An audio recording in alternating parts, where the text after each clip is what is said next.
मुख्यमंत्र्यांचे लाडके भाऊ ग्रामविकास खात्यासाठी सावत्र भाऊ आहेत का असा सवाल केलाय तुकाराम बाबा महाराजांनी। 9 जून पासून ग्रामपंचायत नियुक्तीसाठी बेमुदत उपोषणाचा इशारा त्यांनी दिलाय।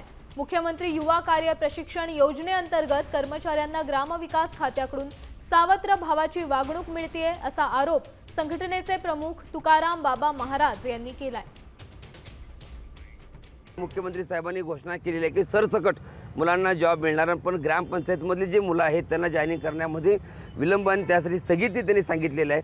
मग मला सांगा, जर मुख्यमंत्री साहेब जर सांगत असतील की सरसकट ह्याच्याने जॉईनिंग करून घ्या आणि ग्रामविकास खात्यामधून जर असं असेल की बाबा लाडका भाऊमधून जे मुलं आहेत त्या ग्रामपंचायती त्यांना स्थगिती मिळते, म्हणजे हे सावत्र भाऊ आहेत का असाही प्रश्न त्या ठिकाणी आज निर्माण होतोय।